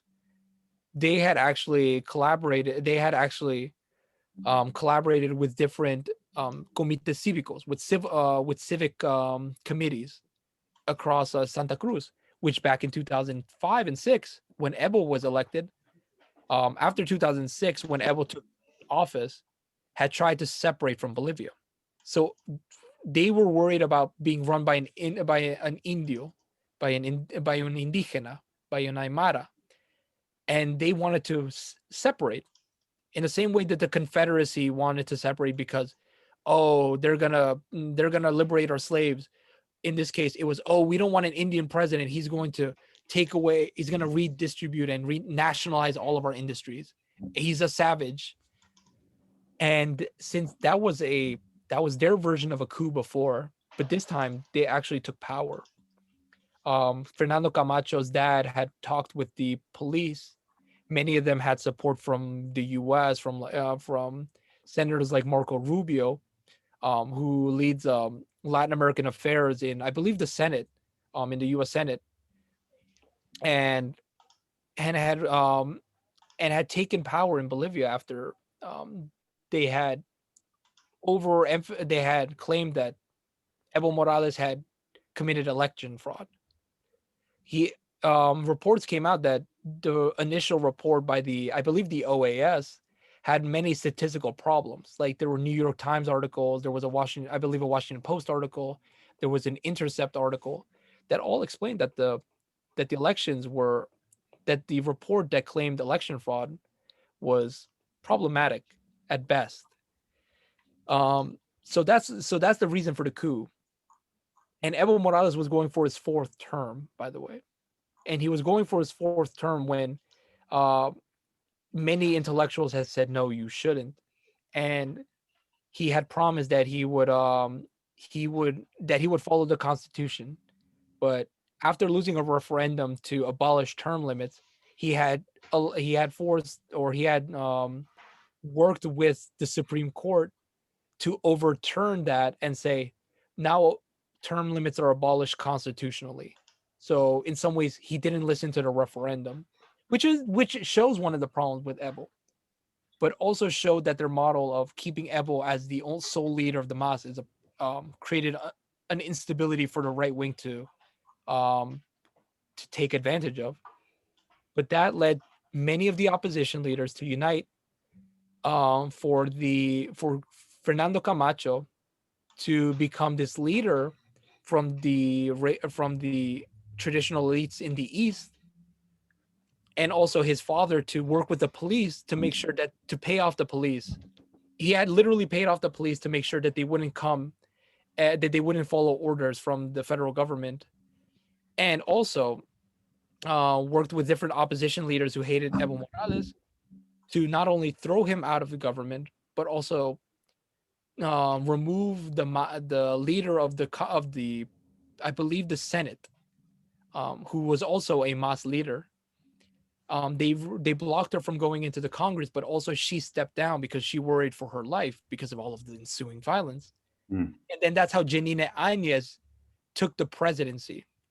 with the force of the military as well. Let me not forget that the military and right-wing paramilitary squads were ravaging different parts of Bolivia, mainly in the cities. And Crazy. yeah, and the military was a major part in why Janine Áñez was able to take power. Wow, that's pretty wild. And it's crazy to believe that I didn't know about the paramilitaries. Yeah, there were motorcades like literally going around the city and terrorizing people with like bats and guns. There were like a bunch of videos. There's a documentary that they made that Bolivian activists made right before the elections to show like, hey, this is what happened during the coup and how violent it was. I'm glad things are a little better now. No, everything's stabilized now, and Arce's government is effective. They've jailed Janina Áñez. They've jailed some of the ministers that were in Áñez's cabinet. The big deal is that they haven't jailed Fernando Camacho, because he's the leader. He's not only the leader of a new party, a far right party in Bolivia. He's also the now current governor of Santa Cruz. So if you arrest the governor right after he was elected, I believe, in January, it would be seen as as an authoritarian push, even though he's implicated in treason and overthrowing a government. Yes. But also it would rile up many of the conservative and racist base that formed the protests, like the main body of the protests that called for Evo Morales's dispossession from the presidency, and it could lead to much more violence. But we'll see what happens. Yes. But Artis is no fool. He seems like a pretty intelligent guy. Yeah, he's much more of a bureaucrat, if I'm being honest. I think he likes to work from the sidelines Mhm. as a high level bureaucrat, but as a bureaucrat nonetheless. Didn't be a public rousing figure like Ebel. Yeah, like you said, we'll see what happens though. I'm very curious. I'll be watching closely on what goes down in Bolivia. Yeah. But we cover a lot. I'm glad our viewers can learn a lot about the Bolivian history and the political, issues that are going down. I wanted to cover Peru, but we really wanted to cover race and mestizaje too. So real quick, I did want to go over Peru. Like, Yeah. what was at stake regarding like Veronica Mendoza Castillo. It appears that Castillo is the front runner. Yeah. One, It seems guaranteed that he might win. I would hope so. I'm not a big fan of the Fujimoris, and also considering her, if I'm not correct, it is Keiko Fujimori who is the Yes. conservative side. Yeah, I'm not a big fan of her dad since he tried genocide, probably more than once, with the sterilization of native tribes. Yeah. He didn't try. He succeeded pretty well, and it's awful to say that. Yeah, you're right. He did succeed. That was actually the kickstart of wanting to start this podcast, because I was just tired, and I've said this before, I was just tired of seeing the genocides. And when I learned about like the sterilizations of women, I was like, all right, that's enough. And now here we are in April. And it seems that Castillo seems very much anti-colonial, anti, criollo supremacy, as we could call it. And I hope that he dismantles that when he wins. If Fujimori won, I would be very depressed. Yeah, I would too. Yeah. But I'm hopeful. Yeah, and to go quickly into the Peruvian situation, it was a wild ride. I was following it pretty closely. During the entirety of the first round, where they were going to select, there were 18 candidates, by the way, so it's a huge pool of candidates to choose from. But there were 6 that were on the. There were about 5 that were on the top, who were like the most likely to win in the to to reach a second round, or either become the president in the first round. The and 4 of them were conservatives, and then there was Veronica Mendoza. Hmm. Veronica Mendoza was completely demonized by the media, since much of the media is has actually an ideological bent. Even the established, more quote objective media. Peru is a very conservative country, and it reflects in the media coverage. Many of them claiming that Veronica was either a terrorist who worked with Sendero Luminoso, who was like a fan of Sendero Luminoso, the Maoist guerrilla group that like completely ravaged Peru. Um, and one of the main front runners was Fujimori in that. There were other candidates too, like George Forsyth, Johnny Lescano. I forget the other one. Oh yeah, Rafael Lopez Aliaga. They're all different aspects of the right. Lopez Aliaga was actually part of the far right, the like ultra, I think, evangelical right. Similar in ways to Agnes, and he touted himself as like the Trump of Peru, but thankfully he didn't make it forward. Then there were people like Hernando de Soto, who was an economist. He was the favorite in Lima amongst the conservatives there. But the polls were absolutely wrong. By the end of the first round, no one had predicted that Pedro Castillo would make it to first place. No one had predicted that he would even win. He would even reach the second round. And they had all put him around like third. At the best he had gotten was like third or fourth, but he had been placed mainly in sixth or seventh. The reason why is that the polling was wrong. The pollsters were so centered on the cities, or didn't actually understand the countryside, the indigenous countryside, that they literally miscalculated the same way Bolivian pollsters did when they were calculating the presidential race with Luis Arce after the coup. They had suspected Luis Arce would get up to 45%, and Carlos Mesa, who was a moderate right wing but supporter of the coup, would get like 38% or something, but it would become a runoff. But Arce actually overwhelmed and won in the first round. In a similar case, Pedro Castillo went from 7 or 8% to 19% and became the front runner. And then Keiko Fujimori was second. So Veronica Mendoza as the left option was gone, but she was technically the progressive moderate left. Castillo was actually was part of a Marxist party, Peru Libre, which was funded by Vladimir Cerron, who was actually like an ardent Marxist. But now the elections are Castillo with a socialist bent, saying that he wants to bring an economy similar to Bolivia's to Peru, renegotiate contracts, throw out certain multinational corporations and nationalize certain industries, as well as work with regional leaders like in the Andes, who also are a fan of Evo Morales and are indigenous and are pretty radical in Peru's politics. So so Pedro Castillo represents this revolt from the bottom of Peru, from the campesinos, from the poor mestizos, and from the indigenous folks. Whereas Keiko Fujimori, her father had actually sterilized 200,000 women in Peru, because he had feared that the children of indigenous campesinos would join Sendero Luminoso, or would be such a problem that they would rise up again. So to stop that, you had to stop indigenous births from happening, because indigenous peoples were the ones who revolt because they're the ones in the worst conditions. But it didn't even matter, in the sense that indigenous peoples were always going to revolt. And electorally, that's what happened with Castillo. No one in the middle classes, no one in the elite, no one in Lima could have imagined that Castillo would have gotten first place.